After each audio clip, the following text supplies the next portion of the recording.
Today we will tell the story of how Joseph came to power, which is found in the book of Genesis, chapters 39 to 41. May the word of God reach our hearts as a source of inspiration for our lives.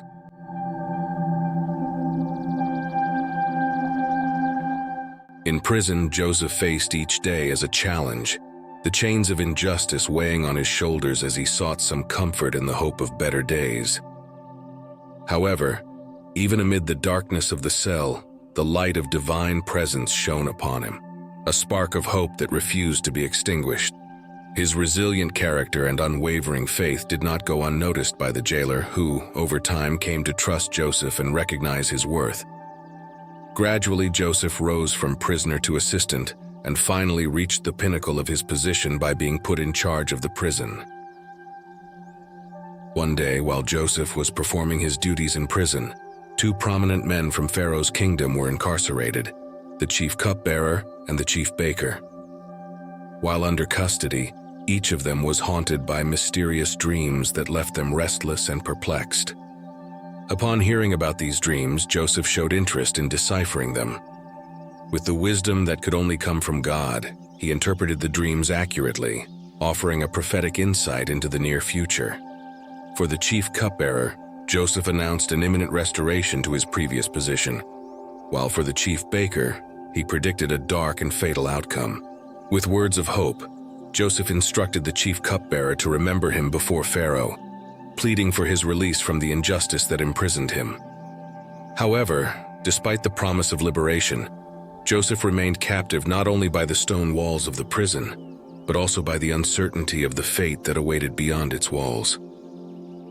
After hearing Joseph's verdict on the chief cupbearer's dream, the chief baker felt a chill run down his spine, a growing anxiety seizing his being as he prepared to reveal his own nocturnal vision. With widened eyes and a trembling voice, he vividly described what he had seen while asleep. "I was carrying 3 baskets of Pharaoh's bread on my head," he began, his voice echoing in the cell, "when suddenly flocks of birds appeared from the hungry skies, devouring all the bread from the baskets before my astonished eyes." Joseph's heart clenched with compassion as he heard the baker's words, aware that his revelations would not bring comfort but rather a dark and inevitable fate. With the same inspiring confidence, he deciphered the riddle of the baskets, predicting a fatal sentence looming over the baker. "The interpretation is clear as day," declared Joseph, his voice echoing with a somber certainty. "Just as the baskets represent 3 days, in 3 days Pharaoh will take your life, literally, and you will be hung on a tree until there is no life left in your body. The birds will feast on your flesh." The events unfolded exactly as Joseph had foretold. Pharaoh restored the chief cupbearer to his former position, while fate cruelly sealed the end of the baker, his life abruptly cut short by a death sentence. However, despite the fulfilled prophecies, the chief cupbearer quickly let Joseph's memory slip through his fingers, his promise to intercede for him drowned in the turbulent waters of palace life. 2 years passed, and the wheel of destiny turned once more, bringing with it a new chapter of mystery and intrigue in Joseph's story. The night was pregnant with omens as Pharaoh was enfolded in the cloak of sleep, plunging into a world of dreams where past and future intertwined in an enigmatic tangle of images and symbols. The palace was filled with an atmosphere of suspense as Pharaoh summoned his counselors, gathering them around him to share the riddles that haunted his dreams. In the flickering light of the torches, he vividly described the visions that tormented him, desperately seeking an explanation for the ominous portents that pervaded his mind.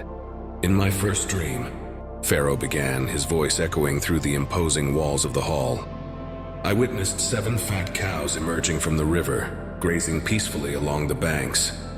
However, my delight turned to horror when 7 lean and famished cows came forth, devouring the fat ones mercilessly, yet remaining as gaunt as before." A murmur of perplexity ran through the assembly as the counselors exchanged glances, unable to decipher the mysteries that pervaded Pharaoh's dreams.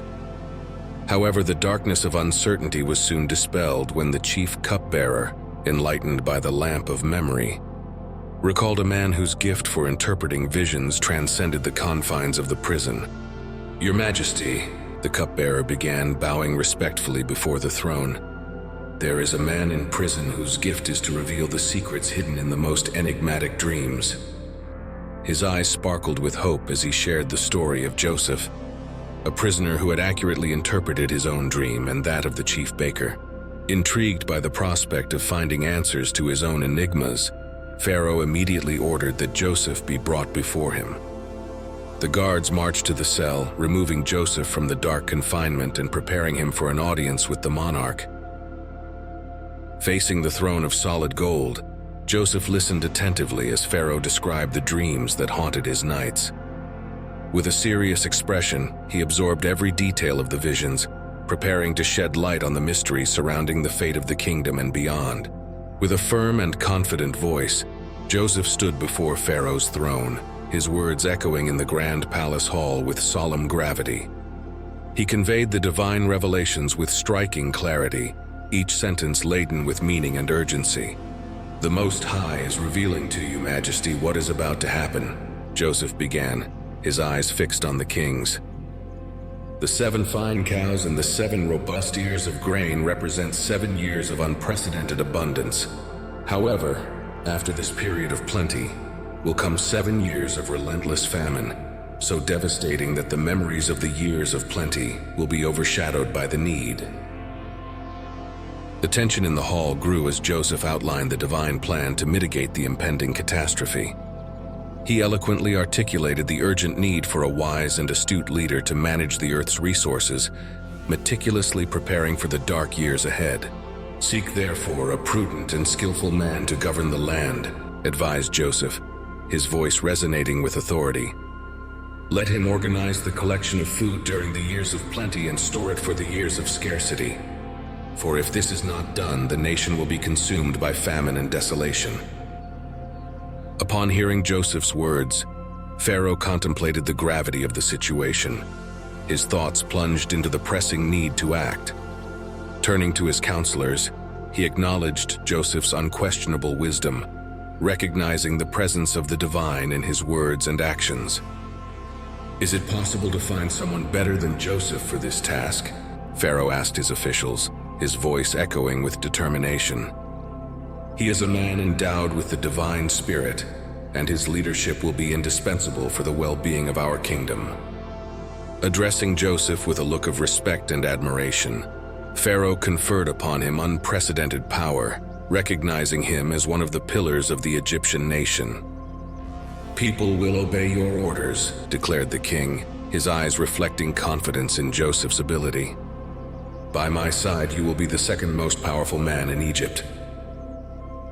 For the next 7 years, Joseph devoted himself tirelessly to traversing the territories of Egypt, meticulously coordinating the collection and storage of food. With each grain carefully stocked, he recalled the divine words that propelled him to act, aware of the impending scarcity that would plague the land.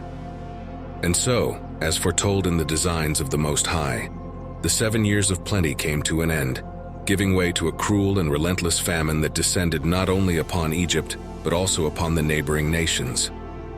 The echo of arid winds reverberated across the lands, whispering the arrival of dark times.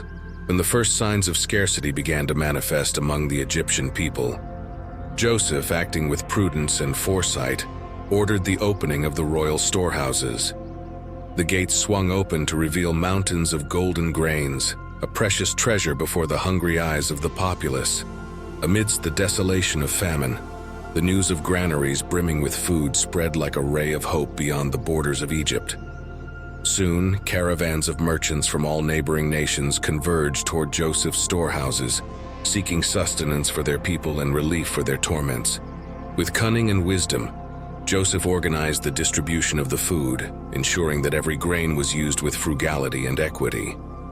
Under his firm and compassionate leadership, Egypt became the bastion of hope amidst the darkness of famine, and Joseph's name resonated as a beacon of salvation amidst the storm.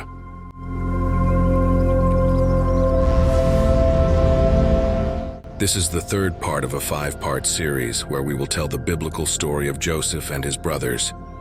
Stay with us so you don't miss the next chapters of this important story for all of us. If you are not yet subscribed to our channel, click on the subscribe button and join our community.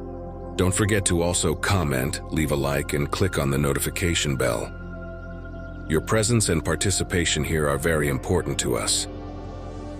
And if you missed the previous episodes, we have a complete playlist with all the videos in chronological order. Today I want to leave a verse that is found in the book of Genesis, chapter 41, verses 28 to 30. It is exactly as I said to Pharaoh. God has shown Pharaoh what he is about to do. 7 years of great plenty are coming throughout the land of Egypt, but after them there will arise 7 years of famine, and all the plenty will be forgotten in the land of Egypt. The famine will consume the land. May God's presence be a constant in your life, bringing blessings, joy, and love. God bless you. God bless.